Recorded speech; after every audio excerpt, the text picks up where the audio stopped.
વડોદરા શહેરના રામબાગ મક્કરપુરા ખાતે કચરાના નિકાલ અંગે જાગૃતિ અભિયાનનું આયોજન કરવામાં આવ્યું। 26 જુલાઈ 2025ના રોજ વડોદરાના મક્કરપુરા સ્થિત રામબાગ સોસાયટી ખાતે રસોડાના કચરા અને બગીચાના લીલા કચરામાંથી ખાતર બનાવવા અંગે એક ખાસ પ્રેઝન્ટેશન અને તાલીમ સત્રનું આયોજન કરવામાં આવ્યું હતું। આ સત્રનો ઉદ્દેશ્ય ઘરેલું ખાતર બનાવવા વિશે જાગૃતિ લાવવા અને ઘરગથ્થુ સ્તરે પર્યાવરણને અનુકૂળ કચરા વ્યવસ્થાપન પદ્ધતિઓને પ્રોત્સાહન આપવાનો હતો।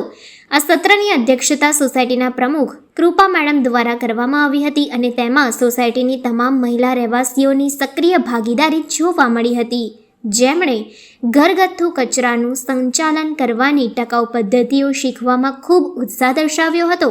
ફેડરેશન ઓફ વડોદરા રેસિડેન્ટ્સ એસોસિએશનના પ્રમુખ શ્રી સુરેશભાઈ પાલમેલે સભાને સંબોધિત કરી હતી। તેમણે પોતાના ભાષણમાં સ્વચ્છ, હરિયાળું અને સ્વસ્થ શહેર બનાવવા માટે કચરાના અલગીકરણ અને ખાતર બનાવવાના મહત્વ પર ભાર મૂક્યો હતો। તેમણે પર્યાવરણીય જવાબદારીમાં સક્રિય ભૂમિકા ભજવવા બદલ રામબાગ સોસાયટીની મહિલાઓની પણ પ્રશંસા કરી હતી।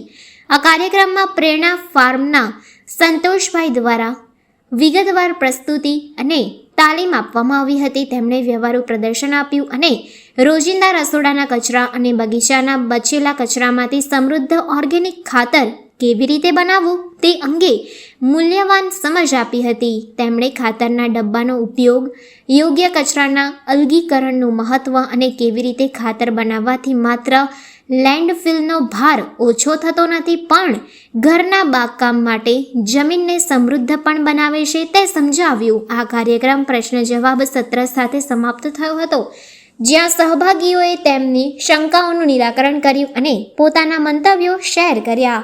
આ પહેલને સારો પ્રતિસાદ મળ્યો અને ટકાઉ રહેણાંક સમુદાયોના નિર્માણ તરફ એક મહત્વપૂર્ણ પગલું તરીકે ચિહ્નિત કરવામાં આવ્યું।